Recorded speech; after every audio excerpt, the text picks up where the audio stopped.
Good afternoon, I'm Milton Walker with the Midday News. Special welcome if you are watching on onespotmedia.com. Taxi operators continue their protest for a third day this Wednesday, seeking to press home their discomfort with increased fines and other provisions under the revised Road Traffic Act. TVJ's Dwayne Anderson has the details in this report. Committed to their decision, several taxi operators in various parishes remained off duty for a third day. Blockades were erected along Sir Florizel Glassball Highway in Kingston early this morning, which resulted in a pileup of traffic. There were also protests on Old Hope Road and at the gates of the University Hospital of the West Indies. But the roadways were cleared by the police. There are also reports of roadblocks in St. Catherine. President of the Jamaica Association of Transport Owners and Operators, Jatu Louis Barton, is appealing for the operators to protest peacefully and desist from blocking roads. Do not block the road. It serves no purpose. As a matter of fact, it hinders our operation because the people who are trying to get on our side to see our point of view, they will get turned off by that.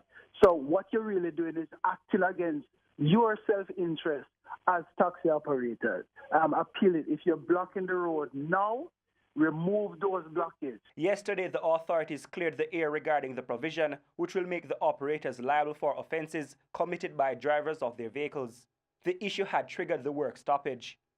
But in an interview with TVJ News Tuesday night, Mr. Barton said other issues have not yet been addressed. Well, they're not going out to work based on what I was told. We're asking them that if they're going to stay off the job, then they have to keep the peace and they cannot block the road, right? We emphasize that to them. Whoever wants to go back to work, we're not going to stop them. But come Thursday or Friday, well, come tomorrow, we want to go to the mayor because he is a senator and he has jurisdiction over the parking problem in the KMTR. So we will try to approach him to talk to him tomorrow. And then come Friday, we are going to do the same thing what we did today to the Senate. Dwayne Anderson, TVJ News. Amid all the protests by tax operators over the last few days, the police arrested 2 of their members who have close to 1,500 outstanding tickets. Head of the Public Safety and Traffic Enforcement Branch, PSTEB, Senior Superintendent Calvin Allen, said the men who are facing the court today were nabbed as part of the clampdown on delinquent drivers. This is an example of persons who have ignored that. And we have several more out there, and we will be going after them. So we did say that if you fail to comply, then you will be pursued. And so this is the evidence of that. So these two men are currently behind bars and will face the court shortly. He admits that enforcement remains an issue, but said with the new Road Traffic Act, the police, the court system and the tax administration Jamaica will be working closer together to reduce the number of drivers accumulating tickets they do not pay for. As part of the changes, we'll see driver's licenses not being renewed if tickets are outstanding. Meanwhile, residents in 11 miles Bud Bay in St. Thomas blocked a section of the main road yesterday to protest the fatal shooting of a security guard by the police last Friday. They say the deceased was innocent and they're demanding justice. The details in this report. Roadblock and protesters demanding justice. The tale of angry residents in Bull Bay, St. Thomas. On Tuesday, the residents staged a protest over the fatal police shooting of Rexon Baker, a security guard who they claim was innocent. Our government is big response for him dead. Now we can't be no money for no gunshot and him shoot him. But security guard, everything ain't worth him, baby. 22-year-old Baker, otherwise called Sonny, of a Tankwell Hill Bull Bay address, was killed on Friday morning. The cops say Baker had pulled a firearm at a team of police who returned fire at him. Baker was later pronounced dead at hospital. However, the residents dispute the police's account. You want me here then come for news, but oh, then kill man and find gun for man. No, Mrs. The police wicked. Police wicked. Don't forget gun. Me never know some are coming in a situation here. What if you handcuff and fire shot after the whole community here, one shot. One shot alone. Yeah, when they go up on the road, then put one shot in their chest. Out of frustration, the residents lit tires and blocked a section of the Bull Bay main road causing a pileup of traffic. The fire department and the police responded and cleared the road. But residents insist they will continue to protest until justice is served. Sandy Williams, TVJ News.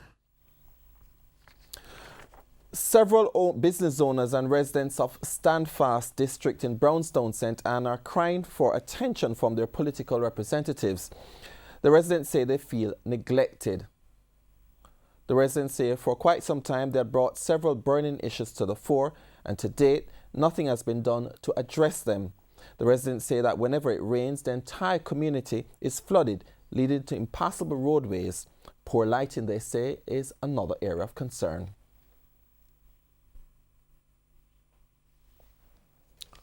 Okay. We'll move on.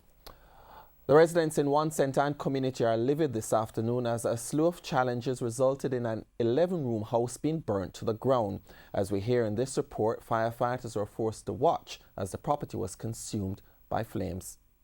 It's still not known how the fire started, but early Monday afternoon, this 11-room structure in Beige Hill, Brownstown, St. Anne was seen ablaze. Residents called the Brownstone Fire Department. Firefighters responded shortly after with backup units from St. Anne's Bay using water from their trucks to fight the flames. They say the trucks ran out of water, and that's when things got difficult. We encountered difficulties in replenishing our unit when we had fully exhausted the unit fighting the fire.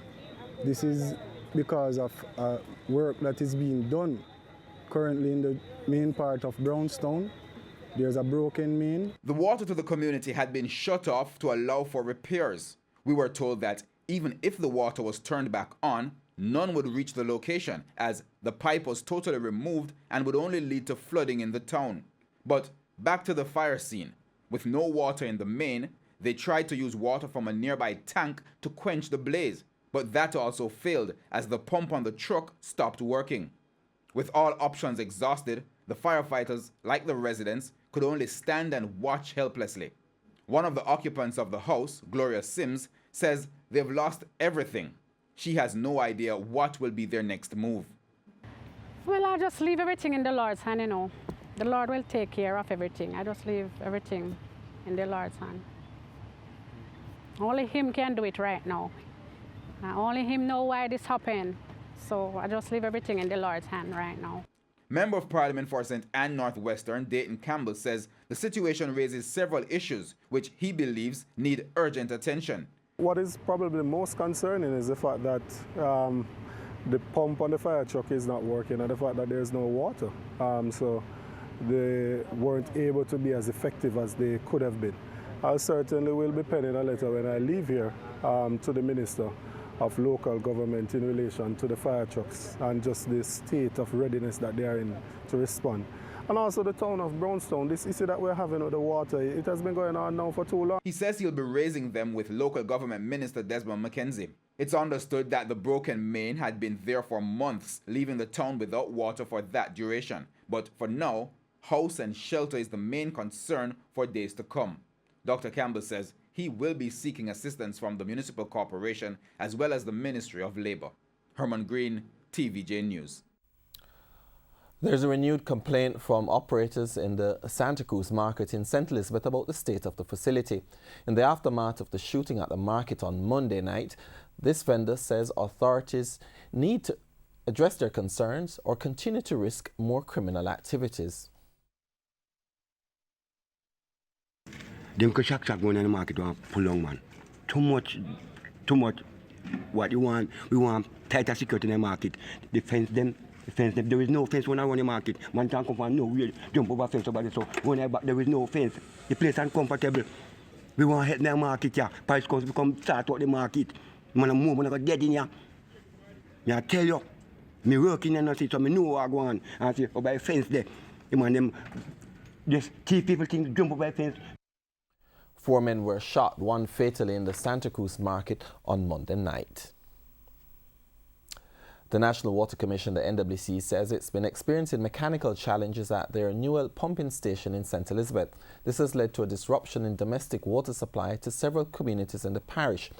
The NWC says the communities that have been experiencing disruption in their water supply include Treasure Beach, Great Bay, Newcomb Valley, Fort Charles, Geneva, Williamsfield, and all adjoining communities and districts. The utility says its maintenance team is working to resolve the challenges and that regular water supply should be restored by Wednesday, November 27. In the interim, customers may continue to call the St. Elizabeth office to request trucked water. However, when the NWC was contacted about the trucking of water to affected communities, the NWC said it has no truck in its fleet in St. Elizabeth to provide water to these communities. And here's a preview of what's coming up in this evening's Health Report. Health Report. Antibiotics save lives and are critical tools for treating infections such as urinary tract infection, pneumonia, or sepsis. But infectious diseases specialist Dr. Kathy and Pete Robinson says the challenge now is that germs are becoming resistant to antibiotics. For example, there is now a concern worldwide that gonorrhea is becoming so drug resistant in many countries that treating it is becoming worrisome, in that there are cases of infection that may not have any antibiotics available to treat them. Some people feel very strongly that if they don't get antibiotics, they're not getting good treatment. But if the antibiotics are given when your body doesn't need their help, then what's going to happen is that the antibiotics are going to kill all the good germs. And if we kill the good germs, then we are also taking out our own protective layer of germs that would normally say to invaders, hey, we don't want you here, you don't belong, go away. That's the Health Report this evening in Primetime News. And now for today's Healthy Living tip. Here are some things to do when taking antibiotics. Maintain good healthy habits, drink water regularly, eat healthy, take vitamins, exercise, avoid being in close proximity to people who are sick, and maintain good hygiene, including washing hands. In international news, US President Donald Trump has been asked to ascertain whether the Saudi Crown Prince played a role in the murder of the Washington Post journalist Jamal Khashoggi. Republican and Democratic leaders of the U.S. Senate Foreign Relations Committee on Tuesday sent a letter demanding a second investigation. The details from the CNN. In a stunning White House press release exonerating Saudi Arabia in the murder of Washington Post writer Jamal Khashoggi, President Trump seemed to dismiss reports indicating Crown Prince Mohammed bin Salman was involved in the killing, writing, maybe he did and maybe he didn't. The statement coming just before the president was to receive a report from the CIA about the murder. We're going to have a report on Tuesday, and it'll be very complete. A senior U.S. official says the CIA has assessed the Crown Prince directed the murder of Khashoggi. And just a few days ago, Vice President Pence said everyone involved would be held to account. The United States is absolutely committed to ensuring that all of those responsible are held accountable. The president has been steadfast in his commitment to the Saudis as allies, and this is just the latest show of support. Chairman of Jamaica Rugby League Association, Andrew Dixon, is appealing to the authorities to improve the infrastructure for the sport in an effort to ensure more teams qualify for international tournaments in the future.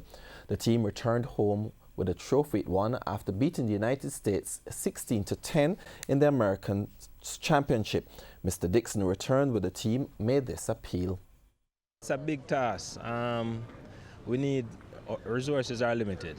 We need everything. We need Jamaica. We need the ministry. We need a rugby field. That is what it is important, you know. That is what helped the sport to grow, you know, help us to be better players. You know, and we need it. We need all the help we can get. The Rugby League World Cup is scheduled to be held in 2021. Ahead of that tournament, the local Rugby Association is lining up practice matches with France, Wales, Scotland, Lebanon, the United States and Canada to get the team match sharp.